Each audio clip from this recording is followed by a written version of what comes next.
How's it going, everybody? Today we're gonna do a little bit of a fishing challenge. It's gonna be a two-part video. Part one, I'm gonna go over some of the baits I got today, and part two, we'll go out tomorrow and catch some fish with them. So it was my birthday yesterday, and my mom sent me a $100 gift card to Cabelas. Decided to go there today because I kind of had a rough day guiding. I gave a piggyback ride to a kid that had peed his pants, but I didn't know it, so there's pee all over me. So if you ever want to become a guide, think about that before you do it. You're gonna get peed on. Maybe. I did today, and it was super awesome. So yeah, for a little pick-me-up, I was like, you know what, I'm gonna go blow my $100 gift card.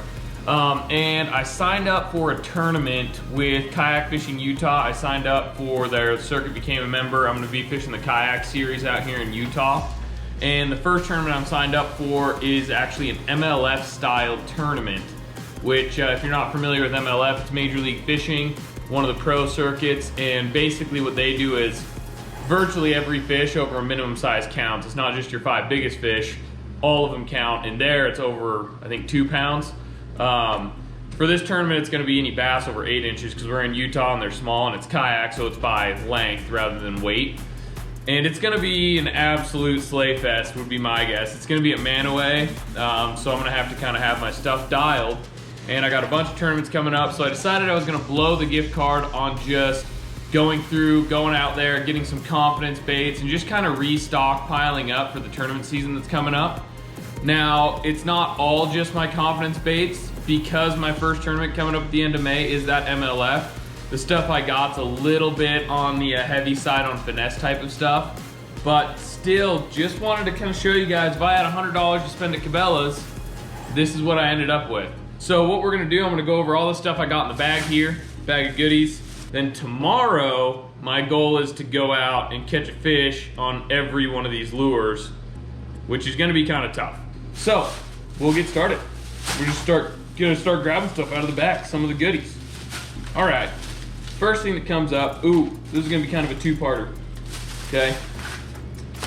First thing I got, and this is gonna be great for that Manaway tournament, the good old Ned rig. Got 3 packs of them. I got some different colors. You know, I've got a lot of Ned rigs already, but I wanted to get some different colors, restock up on one of my favorite colors. So what I got, this is a color I haven't thrown before. This is the green pumpkin orange. Looks real crawdaddy. That looked good, so I want to give that a whirl. Another color I got that I have crushed fish on, especially in southern Utah, is the PBJ. And I was running low on those, so I decided to grab a pack of PBJ because that is definitely one of my go-tos on the Ned rig. This one's kind of a wild card. The last Ned rig bag I bought was the Finesse TRD in the Twilight color, little purplish pink.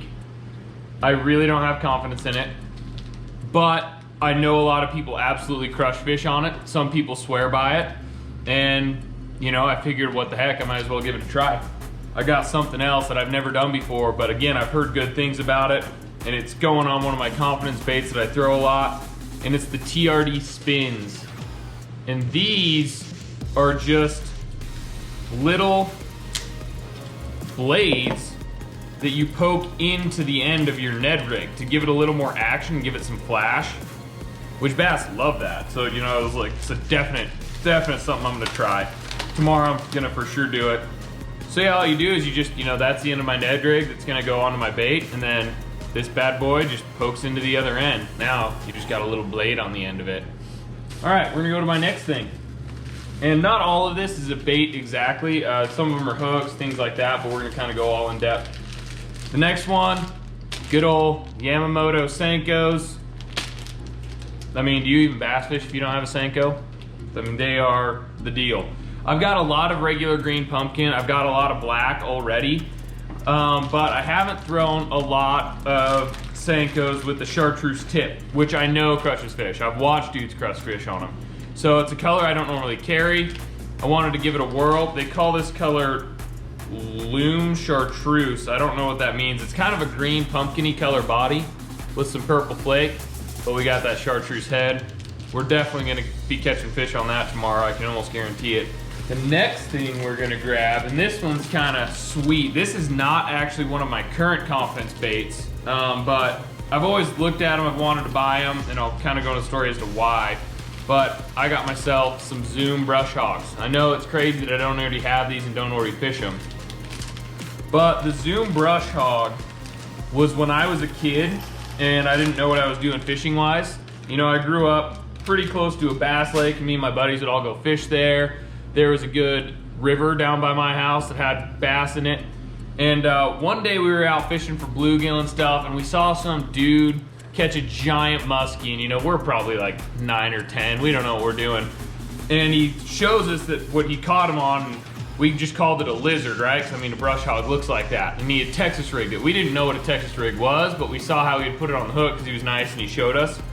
And I'll tell you what, the brush hog, for the rest of my bass fishing career until I got into fly fishing, was the only bait I threw.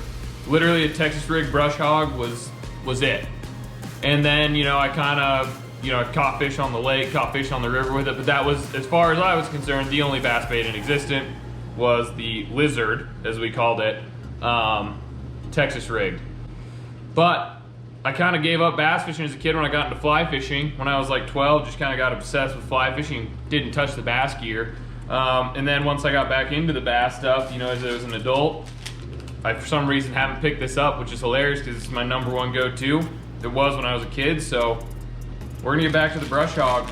Texas rig it, Carolina rig it, solid bait to have. The next thing we got was some jerk baits. I love jerk baits. Definitely a confidence thing for me, especially pre-spawn, during the spawn. I do really well on Deer Creek with them. I throw jerk baits a lot, and I got 2 different ones. I'm gonna start off with the Lucky Craft right here, the Pointer 100 SP. These are a little more of expensive jerk baits for sure. I wanna say they charge like 16 bucks for them. I got this one in the perch color. I have caught a lot of fish on it, like I've noticed a difference. I think it's well worth the price. I go with the perch color because out here in most of our lakes, we don't really have shad. It's a lot of bluegill, a lot of perch, that's our main forage. So match the hatch. I went ahead and got it in the perch color. I love the Lucky Craft pointers. They're good stuff. The second one is the KVD J300. Oh, by the way, that Lucky Craft dives to 4 feet, I think. Yeah, 4 to 5 feet. So that's actually gonna be great on Utah Lake tomorrow because it won't dive too deep in the shallow stuff. This one I just wanted a white color crankbait or jerkbait. I don't throw them as much here in Utah. So I didn't go for another, I didn't want to spend the money for another Lucky Craft to get it in white. However, I have done well on it during the spawn, even though there's not really a whole lot of shad in our local lakes, the stuff that I'm fishing. But down at Utah Lake, there's white bass, and that's a pretty decent imitation. And yeah, this one goes 4 to 7 feet, but another jerkbait, good stuff. So this kind of goes, I'm gonna put 2 things together right here, and it kind of goes with what I put in earlier with those Senkos. The VMC Nico hook. I love this thing. So it's specifically designed for when you're fishing a Nico rig, which if you're not familiar with that, it's just a wacky rig Senko, but you put a nail weight in the head. Falls a little quicker and it taps on the bottom more. I fish it with both, you know, I do both. But even if I don't Nico rig it, I still use this hook as opposed to some of the other hooks. Like I've seen some wacky rig hooks that I've really struggled with landing fish on. This Nico rig hook, whether I got the weight in it or not, it sticks them and it sticks them good. The next thing kind of goes with those hooks, and that is we're gonna kind of go into a few other things here. The Berkley Maxcent the General. So it's Berkley's version of a Senko, but it's in the Maxcent product.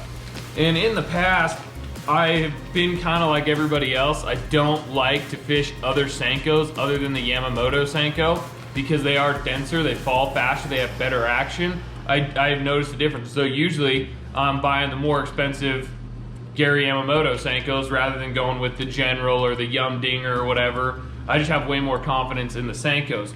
But earlier this year, I started messing around with the Maxcent products, and it absolutely makes a difference. If you haven't used Maxcent, you need to be using Maxcent. It's a very unique smelling bait, way stinky, but it doesn't smell like most bass baits. Like it's a very different smell.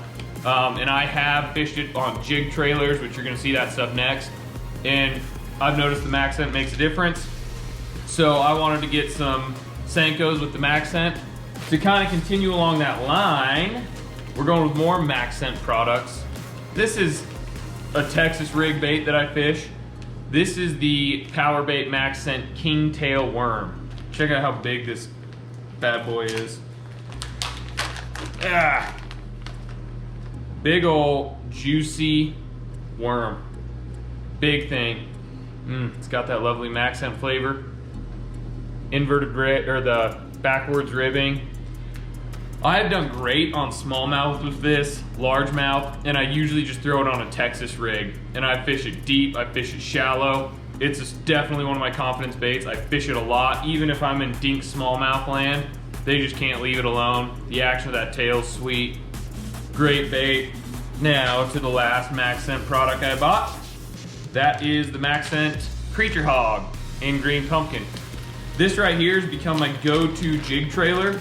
I fish from Texas rig too. Goes great on a jig trailer. I fish a lot of jigs, so this kind of goes into the jig category. I don't Texas rig them that much. I mean, you can. I probably will tomorrow just for funsies. I just got some lead drop shot weights. Drop shotting in these tournaments, the smallmouth tournaments that I got coming up this summer is going to be a big thing. I needed some more drop shot weights, so I got a pack of those. Always good to have. And I was also running low on drop shot hooks. This is a Gamakatsu split shot drop shot hook in a 1/0 right here. And for drop shotting, this is my favorite hook. And in a pinch, if you run out of those Nico hooks that I bought, I've also wacky rigged and done really well on this hook. It sticks them and keeps them pinned. Oh, this kind of falls in with some of the other stuff. Just some tungsten weights for Texas rigs, pretty much. Carolina rigs, that type of stuff. So just some tungsten weights to throw on those. So we got a pack of those. Always good to have. You can never have too many. All right, last few things. We got some flipping hooks, 5/0 Eagle Trocars. I've been using the Eagle Trocars this last year for most of my Texas rigging, not necessarily just this particular hook. Also their EWG worm hooks, and I've been a big fan of these hooks. There's a few things I like about them. I mean, mostly what I like is I don't lose fish on them. The hook does its job. One, I like how they put them on this little clip here so they don't get all tangled up. That's awesome. Now the last one's pretty fun, and we're gonna kind of go over this. And this isn't a particular bait per se, but it's still gonna go on my fishing challenge for tomorrow. We're gonna lump it in there a little bit. All I got was some spinnerbait blades, just some replacement blades. And I got the Colorado blades specifically. And why I like these is because, I fish spinnerbaits a lot. Manaway, I've been catching some on spinnerbaits. Utah Lake, I catch a lot of fish on spinnerbaits. I fish them quite a bit.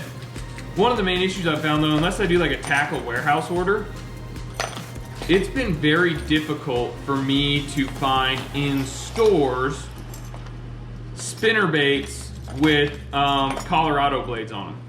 You know, like so many of them are a willow blade, like that. I don't even know why I have a trailer on that, that's old.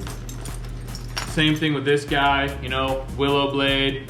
It's hard to find them with the Colorado blades unless I order them online. Most of the stores here only carry them in willow blades, which I don't like that much, especially this time of year, early season.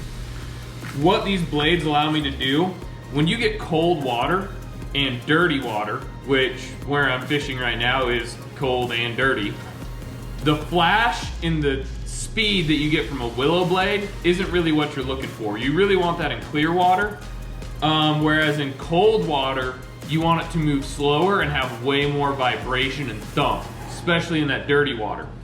And that is what a Colorado blade does, is it gives you more thump and it slows it down. That's what I want. So this, I can just swap out the blades on here, and now all the different spinnerbaits I have in different colors, it's kind of like I just bought myself spinnerbaits, which is a little trick for you. I didn't buy spinnerbaits, I didn't have to buy the whole bait. But this bait becomes a different bait the second I throw this blade on it. It becomes a different bait. And that's how easy it is to spend $100 at Cabelas. The whole thing. So yeah, tomorrow, the game plan is gonna be, like I said, we're gonna do a challenge. See if I can catch a fish on all these baits. Now, that doesn't mean like every single color. Like, I'm not gonna go catch a fish on every color of those Ned rigs, but it's like, I wanna catch a fish on a Ned rig. Okay, I wanna catch a fish on a spinnerbait. Wanna catch them on a Texas rig. Maybe I'll throw, you know, Texas rig and a few things, that king tailworm, the brush hog.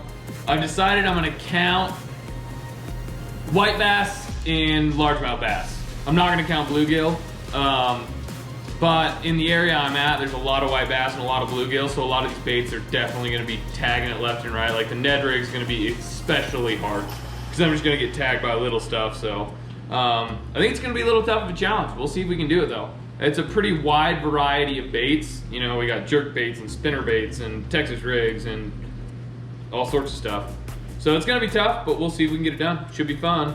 I'll see you out there tomorrow.